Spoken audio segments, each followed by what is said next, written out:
Welcome to lesson 6, and on this lesson we're going to really get into the how-to of mind management. So all the things you've been learning about the 4 warning signals and the multiple perspective advantage and what a thought is and how the mind-brain-body connection works kind of all come together and put this whole story together so that it's easy for you to start applying this in your life.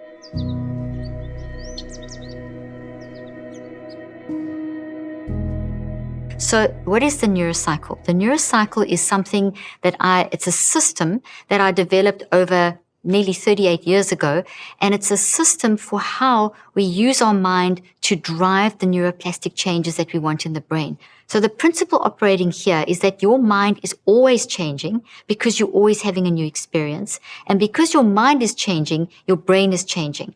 So if you don't manage the direction of the change, your mind can be changing in the wrong direction. And that can make you feel even more anxious and more depressed and more frustrated and have more warning signals screaming at you louder and louder and overwhelming you and confusing you and making you feel like you can't cope.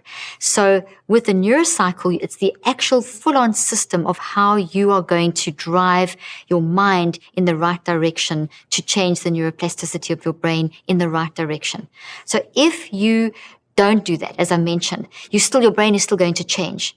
Because in doing the Neurocycle, you have to do it in cycles of 63 days. And people often think, okay, well, I don't have 63 days.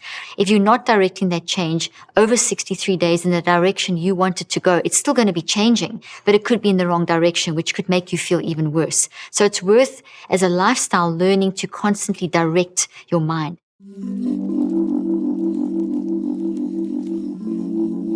When you wake up in the morning, your mind is already changing your brain.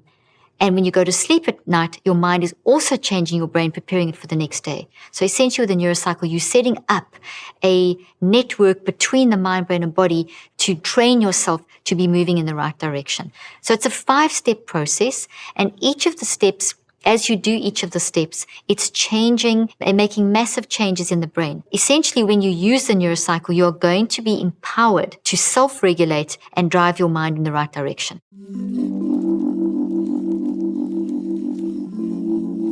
So the 5 steps of the Neurocycle, really simple. The first one is to gather awareness. The second one is to reflect. The third one is to write onto a structure called a metacog. The fourth one is to recheck, and the 5th step is an active reach.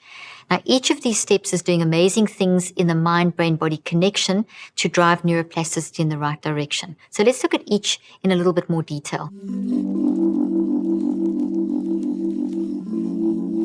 First of all, the gather awareness. The word gather implies that you're in control. If you go into an apple orchard and there's a whole lot of ripe apples and you want to pick them, you're not going to stand under the tree, shake the tree, and all the apples fall on your head. That would be painful, besides overwhelming. That's not gathering. That's being overwhelmed. Gathering means you stand back and you say, okay, I want that apple, and you choose, you're in control.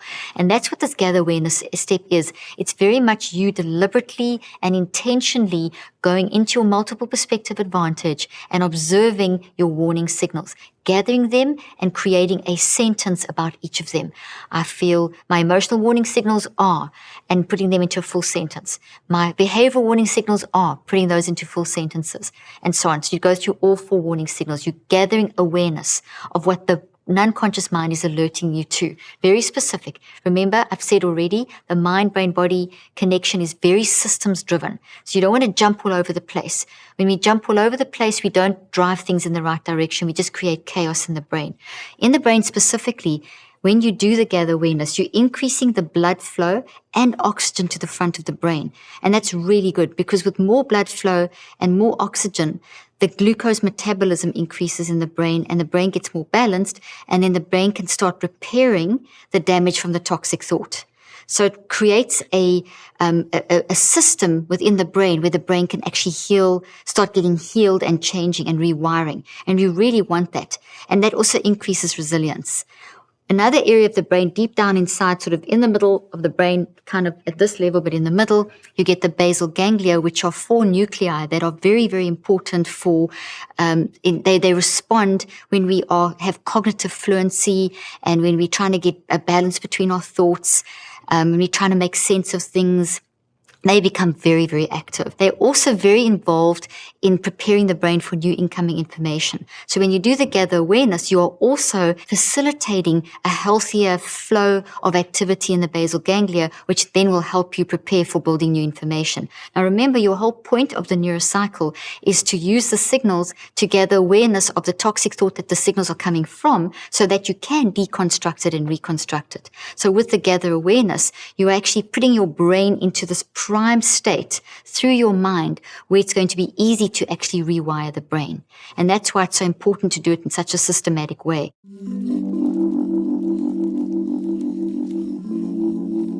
The reflect step is basically where you now take the sentences that you have created in your mind. This is all still in your mind.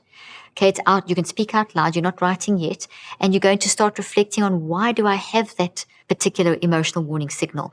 It's the ask, answer, discuss. So you're going to ask, answer, and discuss with yourself around each of the little statements that you've made under each of the warning signals. What this is doing is it's forcing the two sides of the brain to work together, and it's forcing the non-conscious and the conscious mind to really connect through the subconscious mind. It's developing deep insight. So you're starting to track from the signals coming out of the tree down to the top part of the thought tree where the branches are.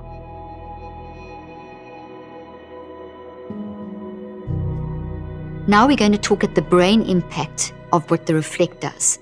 So when you reflect, it increases the interaction between the left and the right side of the brain. There's a structure in the middle of the brain called the corpus callosum. And the corpus callosum, when it's very activated, pulls the two sides of the brain together. It's activated by your mind. Remember, your brain doesn't activate itself. Your brain can't change itself. Your brain is changed by what's going on with your mind. So as you reflect, you force this very deep interaction in the middle of the brain, and that then allows you to get deeper insight. This also increases your beta brainwave, which is really great because your beta brainwave helps you to focus, and then it also increases it helps to give you bursts of what we call high beta brainwave, which means that you're getting prepared to actually change and wire in the change of the brain, and the change that you need to rewire into the brain. And then you get bursts of gamma, which is a very high frequency brainwave. When the gamma starts flowing in this order from increased low beta to increased high beta to gamma, it's going to direct the neuroplastic change. So what that says in English literally is that when you are reflecting, you're changing the brain waves in such a way that you're actually rewiring the brain. So it's very powerful when you do the gather and reflect. Now, in the next lesson, we're going to learn about the other 3 steps. So let's look at the exercise that I'd like you to do this week to practice your gather awareness and your reflect. You've already learned about the multiple perspective advantage. So you always start your Neurocycle by getting into your multiple perspective advantage, into that observation mode. You're observing yourself on that surfboard, and you're observing the upcoming and the incoming. And with the gather awareness, before you go into the detail of what's inside the waves, inside the thoughts, you've got to first find the correct thought that those emotions are attached to. So your gather awareness exercise is pretty much what I explained when I explained the gather awareness at the beginning of the session. I want you to be able to practice gathering awareness of the 4 different warning signals. So I would take 5 minutes each day and then just sit down or get into a quiet space and just ask yourself, what am I feeling? What are my emotions? And put those into statements. Don't write anything down. Just think it out. It's just in your mind. Okay? You can even say it out loud. Then you're going to go to your behavioral warning signal.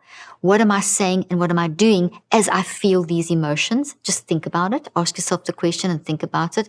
Then what feels wrong or sore in my body when I have this emotion and I'm doing these behaviors? So you're creating that link. And what is your viewpoint or what is your perspective, the 4th warning signal right now? So just do that for about 5 minutes. Get as many little sentences out as you can around each of those warning signals. And then what you do is you're going to move over to the reflect part. Okay, so now the reflect exercise is where you're going to think of those sentences that you're going to go back to the little sentences, and you're going to ask yourself, why do I feel this emotion? Why do I think I feel this emotion? And then you answer yourself. And then you can discuss by saying, what other emotions are attached? Why do I attach specifically frustration and irritation to depression, or depression to anxiety, or what other combination? So why do I think this combination is happening? And you should start getting some insight into maybe some clues of what the because of is behind those warning signals. But you don't have to dig those and find those out now. I'm just more interested that you practice being very systematic in gathering awareness of each of the signals, and then reflecting on why do you think you feel those emotions, and what other emotions are they attached to. And then you're going to ask yourself, why are you feeling? How is that affecting those feelings affecting your behavior? Why are they affecting your behavior? And then try and draw a connection between what you're feeling and what you're doing. And then you're going to go to that's your behaviors. Then you're going to link the emotions and the behaviors to what you're feeling in your body, and say, why do I think I feel this in my body? Do I always feel this emotion, do this behavior, and feel this feeling in my body? Is there some sort of pattern that I'm developing? So you're reflecting, you're trying to find the why, you ask, answering, and discussing. And then you can go over to what perspective is linked to these. Why do I have this perspective? Because you found the perspective in your gather awareness, but in your reflect, you're asking, why do I have this perspective? Where is this coming from? How is it linked back to these? So you're not finding all the answers yet, you're just starting the process. In the next lesson, when you learn about the other 3 steps, you can see what to do with this information that you gather and that you reflect on. Also, I would recommend that you share this with your tribe. Share the things that you're gathering, your experience of being so systematic in gathering awareness of the 4 warning signals and putting the sentence attached to them, and then asking yourself in the reflect step, why? Asking, answering, and discussing. What was that experience like? Share that with your tribe. And make sure that you're focusing very systematically on each of the 4 signals in those 2 steps. Gather awareness of them, put them into a statement, and then reflect, ask, answer, discuss. In the next lesson, I'm going to be covering the other 3 steps, which are the write into a metacog, the recheck, and the active reach. See you in the next lesson.